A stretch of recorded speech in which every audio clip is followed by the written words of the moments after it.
ចឹងសោះចូលណាតែដល់ពេលធ្លាក់មកលើខ្លួនឯងមិនដឹងថាអូកลับទៅនៅពេលដែលយើងអស់សង្ឃឹមនៅពេលដែលយើងពិបាកចិត្តយើងអស់សង្ឃឹមយើងអត់មានមនុស្សក្បែរខ្លួនឬក៏យើងអត់មានមនុស្សចាំលើកទឹកចិត្តអាហ្នឹងបានខ្ញុំយល់អារម្មណ៍អ្នក depression អ្នកខ្លះគាត់គេមកលូក៏អាចស្លាប់ខ្លួនបានវាចាំវាប៉ះពាល់ផ្លូវអារម្មណ៍ដូចខ្ញុំចឹងមុននេះខ្ញុំពិបាកពេកខ្ញុំវេទនាពេកខ្ញុំមិនដឹងប្រាប់អ្នកណាអ្នកទាំងអស់គ្នាសាច់ឈាមខ្ញុំស្អាតបាតឥឡូវខ្ញុំនិយាយពីជីវិតពិតរបស់ខ្ញុំណាសាច់ឈាមខ្ញុំស្អាតបាតចឹងស្អាតបាតហើយស្លៀកពាក់សមសួននៅខាងក្រៅដែលគេមកអត់ដឹងអ្នកគ្រាន់ទោះបីខ្ញុំស្លៀកកណ្ដាលមិនក៏នៅតែសមសួនដែរព្រោះសាច់ឈាមខ្ញុំចឹងតែសុំថាគេដឹងអត់ថាក្នុងកប៉ាល់យើងមានលុយឬអត់100រៀលក្នុងកប៉ាល់មានអត់មានដេកអត់ដេកកោមួយទៅផ្ទះផឹកទឹកនឹងអត់មានទឹកផឹកទៀតខ្ញុំប្រាប់ជីវិតវេទនាដល់ថ្នាក់ហ្នឹងទៅសុំខ្ចីលុយគេមានពេលខ្លះខ្ចីលុយគេមើលឲ្យគេអត់តបអ្នកខ្លះមួយអារឿងហ្នឹងជាធម្មតាសិតគេអ្នកខ្លះយើងធ្លាប់ជួយលុយជួយកាក់ពេលដែលយើងទៅពឹងគេមិនបានមកជួយចាក់បើគេខមមិនចឹងសោះចូលណាតែដល់ពេលធ្លាក់មកលើខ្លួនឯងមិនដឹងថាអូកลับទៅនៅពេលដែលយើងអស់សង្ឃឹមនៅពេលដែលយើងពិបាកចិត្តយើងអស់សង្ឃឹមយើងអត់មានមនុស្សក្បែរខ្លួនឬក៏យើងអត់មានមនុស្សចាំលើកទឹកចិត្តអាហ្នឹងបានខ្ញុំយល់អារម្មណ៍អ្នក depression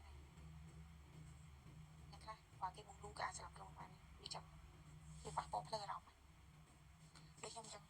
មុននេះខ្ញុំពិបាកពេកខ្ញុំវេទនាពេកខ្ញុំមិនដឹងប្រាប់អ្នកណាអ្នកទាំងអស់គ្នាសាច់ឈាមខ្ញុំស្អាតបាតឥឡូវខ្ញុំនិយាយពីជីវិតពិតរបស់ខ្ញុំណាសាច់ឈាមខ្ញុំស្អាតបាតចឹងស្អាតបាតហើយស្លៀកពាក់សមសួននៅខាងក្រៅដែលគេមកអត់ដឹងអ្នកគ្រាន់ទោះបីខ្ញុំស្លៀកកណ្ដាលមិនក៏នៅតែសមសួនដែរព្រោះសាច់ឈាមខ្ញុំចឹង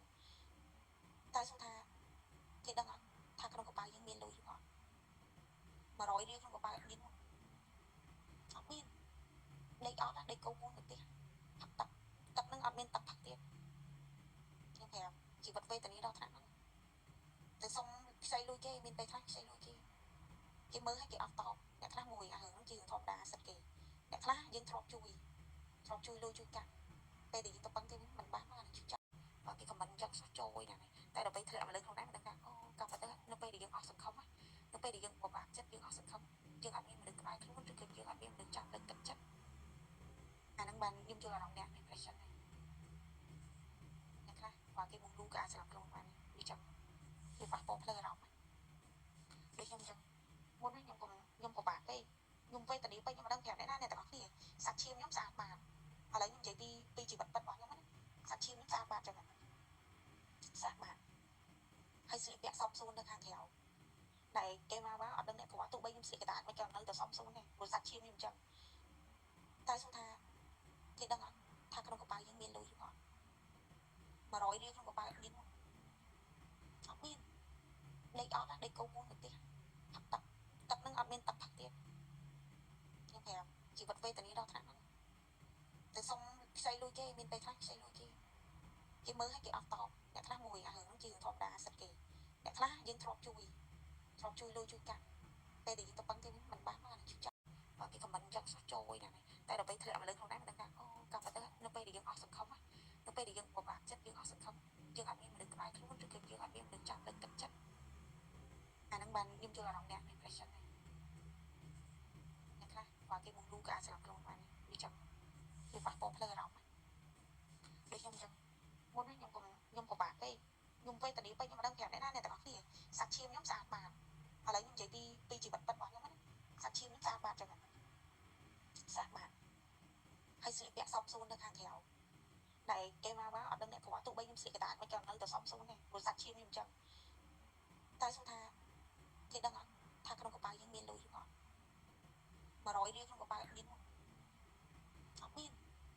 ដេកអត់ដេកកោមួយទៅផ្ទះផឹកទឹកនឹងអត់មានទឹកផឹកទៀតខ្ញុំប្រាប់ជីវិតវេទនាដល់ថ្នាក់ហ្នឹងទៅសុំខ្ចីលុយគេមានពេលខ្លះខ្ចីលុយគេមើលឲ្យគេអត់តបអ្នកខ្លះមួយអារឿងហ្នឹងជាធម្មតាសិតគេអ្នកខ្លះយើងធ្លាប់ជួយលុយជួយកាក់ពេលដែលយើងទៅពឹងគេមិនបានមកជួយចាក់បើគេខមមិនចឹងសោះចូលណាតែដល់ពេលធ្លាក់មកលើខ្លួនឯងមិនដឹងថាអូកลับទៅនៅពេលដែលយើងអស់សង្ឃឹមនៅពេលដែលយើងពិបាកចិត្តយើងអស់សង្ឃឹមយើងអត់មានមនុស្សក្បែរខ្លួនឬក៏យើងអត់មានមនុស្សចាំលើកទឹកចិត្តអាហ្នឹងបានខ្ញុំយល់អារម្មណ៍អ្នក depression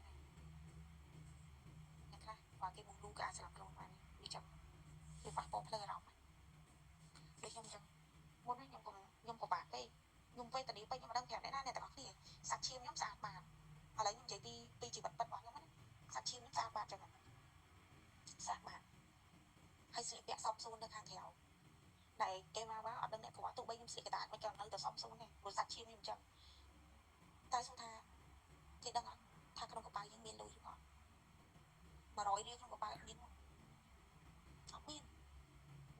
câu cuốn được tiếc